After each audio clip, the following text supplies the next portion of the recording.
फिर आप सभी का मेरे यूट्यूब चैनल पर स्वागत है। और आज इस वीडियो में हम बात करेंगे एयरफोर्स वाली भर्ती के रिव्यू। सबसे पहली बात, जो 13 दिसंबर का रिव्यू है और जो बाकी के पहले जो 2-3 दिन के रिव्यू है वो मैंने यूट्यूब पे डाल दिए हैं। अगर किसी को उनके रिगार्डिंग कोई डाउट हो तो कमेंट सेक्शन में मेरे को बता दे। इसके अलावा अगर किसी को एयरफोर्स से रिलेटेड कोई भी दिक्कत हो तो वो मेरे नंबर पर कॉन्टैक्ट कर सकता है। तो आज जो ये वीडियो है, इस वीडियो में हम बात करेंगे फिजिक्स के रिव्यू के बारे में। फिजिक्स के बेसिकली कि किस तरीके के क्वेश्चंस फिजिक्स के पूछे जा रहे हैं रेडी भर्ती के पेपर में, ठीक है। तो इसमें से मैं कुछ इंपॉर्टेंट टॉपिक्स के आज आपको 15 से 20 क्वेश्चन करवाऊंगा, तो उनको देखते हैं और समझते हैं किस तरीके से उनको याद करना है। और कोई डाउट हो तो आप मेरे को कमेंट सेक्शन में ज़रूर बताएं। तो चलिए शुरू करते हैं। सबसे पहले, heat from the sun reaches earth by the process of. तो ये देखिए, कंडक्शन, कन्वेक्शन, रेडिएशन। तो इसका करेक्ट आंसर क्या है? रेडिएशन। क्यों? क्योंकि कंडक्शन तो सॉलिड्स में, ये लिक्विड्स में, ये डायरेक्ट थ्रू गैसेस, ठीक है। तो सन की लाइट किस तरीके से, ये सन हो गया अपना, ये रेडिएशंस डायरेक्ट अर्थ पे, ठीक। तो किसकी तरह आती है? रेडिएशन के फॉर्म में सन से आती है। यूवी रेडिएशन अगर नाम सुना हो, ठीक। तो ये याद रखना। अगला काफ़ी इंपॉर्टेंट क्वेश्चन है। ये क्वेश्चन जो मैं करवा रहा हूँ ये पेपर में बहुत बार पूछे जाते हैं। इवन मैंने खुद चेक किया, ये पेपर में पूछे जाते हैं ये क्वेश्चन।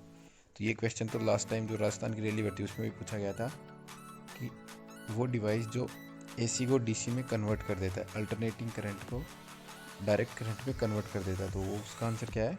रेक्टिफायर। रेक्टिफायर एक ऐसा है जो कि अल्टरनेटिंग करंट क्या होते हैं? ये जिनका इस तरीके का रास्ता उनको डायरेक्ट करंट में कन्वर्ट कर देता है, ठीक है। तो ये याद रखना काफ़ी इंपॉर्टेंट है। अगला, note is a measure of. Note किसको मापता है? नोट मापता है स्पीड ऑफ ए शिप, ठीक है। मेरे बाकी ऑप्शन क्या है? गलत। तो इसका आंसर क्या आएगा? नोट क्या है? जो जहाज है उसकी गति को मापता है, ये याद रखना। ये भी काफ़ी important question, density based question है। क्या है कि एक तेल की बूंद पानी के ऊपर क्यों फैल जाती है? तो इसका आंसर क्या है? देखो, ये पानी है, इसके ऊपर तेल की बूंद फैल गई, इसका मतलब क्या? इसका भार ज़्यादा है, इसका कम, तो इसकी डेंसिटी क्या है? कम है, और इसकी ज़्यादा। इसका आंसर क्या आ जाएगा? Oil is lighter than water. इसका सही आंसर क्या है? ये। अगला देखते हैं, वो डिफाइन लॉ ऑफ ग्रेविटेशन। सबको पता है लॉ ऑफ ग्रेविटेशन क्या होता है? F बराबर G(m1)(m2) अपॉन आर स्क्वायर। ये याद रखना है। इसके ऊपर डायरेक्ट न्यूमेरिकल भी पूछ सकते हैं, और जी की वैल्यू भी पता होनी चाहिए। जी की वैल्यू क्या होती है? 6.67, इस तरीके से जो भी है। इसके अलावा जी का डायमेंशन फॉर्मूला क्या होता है वो भी सबको याद होना चाहिए। तो वो तो हो गया अभी लॉ ऑफ ग्रेविटेशन। आप देखते हैं लॉ ऑफ ग्रेविटेशन दिया किसने? तो दिया किसने था? न्यूटन ने। ये याद रहे सभी के। अगला क्वेश्चन देखते हैं। ये जो भी क्वेश्चन करवा रहे हैं एयरफोर्स में बहुत इंपॉर्टेंट है, तो इनको सारों को अच्छे से याद कर लेना। Energy of UV ray is greater than. तो इसके लिए जो बेसिक मैं बता देता हूँ, ये इसका फॉर्मूला है GXUVIMR।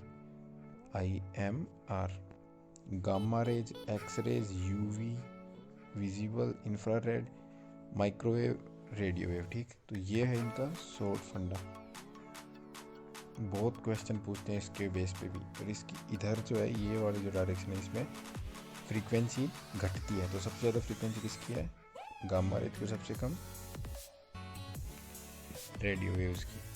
अब इसके बाद एक चीज़ देखना कि जिसकी फ्रीक्वेंसी ज़्यादा उसकी एनर्जी ज़्यादा। अब देखो, गामा की एनर्जी ज़्यादा, एक्सरे की एनर्जी ज़्यादा, किससे? यूवी जो है अल्ट्रा वायलेट है उससे, ठीक। आप देखिए इसके अकॉर्डिंग अपने क्वेश्चन सोल्व कर सकते हैं। देखो, इंफ्रारेड नहीं होगा, गामा नहीं होगा, कॉस्मिक रेज तो वैसे नहीं, सॉरी क्या बोल रहा हूँ मैं, इंफ्रारेड होगा, गामा नहीं होगा, कॉस्मिक नहीं होगा, एक्सरे नहीं होगा। क्यों? क्योंकि ये GXU यहाँ पे आता है U। तो इसका आंसर क्या आएगा? इंफ्रारेड जो है, इससे इसकी एनर्जी ज़्यादा होती है। अगला देखो, ये क्वेश्चन दूसरी लैंग्वेज में पूछ लिया। A device is use for converting AC into DC is called. फिर क्या जाएगा इसका? रेक्टिफायर। ये याद होना चाहिए। ट्रांसफार्मर का क्या काम होता है वो भी याद होना चाहिए। डायनेमो का क्या काम होता है ये भी याद होना चाहिए। डेसिबल क्या है? सबको पता है। डेसिबल में अपन किसको मेजर करते हैं? साउंड लेवल को, कि कितनी ज़्यादा आवाज़ हो रही है, साउंड की क्या लेवल हो, ठीक है। तो इसको बोलते हैं डेसिबल। ये भी इम्पोर्टेंट क्वेश्चन क्या है कि फायर ऑप्टिकल फाइबर किस पे हैं? ऑप्टिकल फाइबर होते हैं टोटल इंटरनल रिफ्लेक्शन पे। ये फॉर्मूले सारे याद होंगे, scattering of light, twinkling of star इसके ऊपर बेस्ड होता है। टोटल इंटरनल रिफ्लेक्शन पे कौन बेस्ड होता है? ये ऑप्टिकल फाइबर। ये ऐसे कुछ फॉर्मूले हैं, प्रिंसिपल हैं, जिनके ऊपर कुछ रेनबो, एटमॉस्फेरिक रिफ्लेक्शन मान लो, या फिर आप स्कैटरिंग ऑफ पार्टिकल्स मान लो, इस तरीके से। तो जो भी फॉर्म प्रिंसिपल है, इनके बेस पे कौन कौन से काम होते हैं वो याद होने चाहिए सभी को।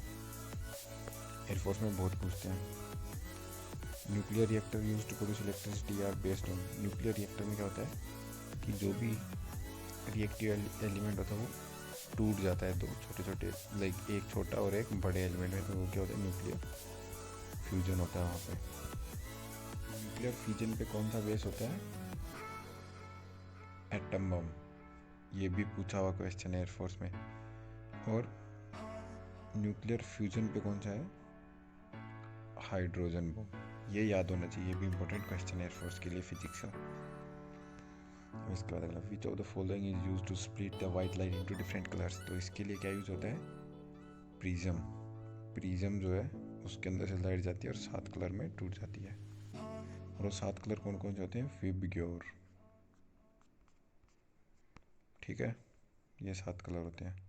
इसकी फ्रीक्वेंसी सबसे ज़्यादा, इसकी वेवलेंथ सबसे ज़्यादा होती है आर वाले की। तो ये इंपॉर्टेंट क्वेश्चन है, इनको याद रखना अच्छे से, बार बार पूछ लेते हैं इसमें एयरफोर्स में। डिजिटल सिग्नल रेड, तो अब ये देखो सेम क्वेश्चन है, रेड क्यों होते हैं? तो इनका आंसर तो क्या होगा कि लेस डेविएटेड है। और लेस डेविएटेड क्यों होता है? तो ये देखो अब ये भी हमने पढ़ा प्रिज्म से, विबग्योर। तो इसकी जो आर है, इसकी वेवलेंथ जो है वो सबसे ज़्यादा होती है। वेवलेंथ जिसकी सबसे बड़ी तो उसका डेविएशन सबसे कम। ठीक है, तो इसलिए ये लेस डेविएशन होने की वजह से इनका क्या है? डेंजर सिग्नल रेड कलर के होते हैं। इसी तरीके की और अच्छी वीडियोज़ के लिए आप मेरे चैनल को सब्सक्राइब करें और टेलीग्राम चैनल को भी ज्वाइन करें पीडीएफ के लिए, ताकि आप लोगों की हेल्प हो सके। और कोई भी दिक्कत हो, कोई भी डाउट हो, आप मेरे को कमेंट सेक्शन में बता सकते हैं, या फिर आप मेरे व्हाट्सएप नंबर पे कांटेक्ट कर सकते हैं। और चैनल को सब्सक्राइब करना ना भूलें। Thank you. जय हिंद, जय भारत।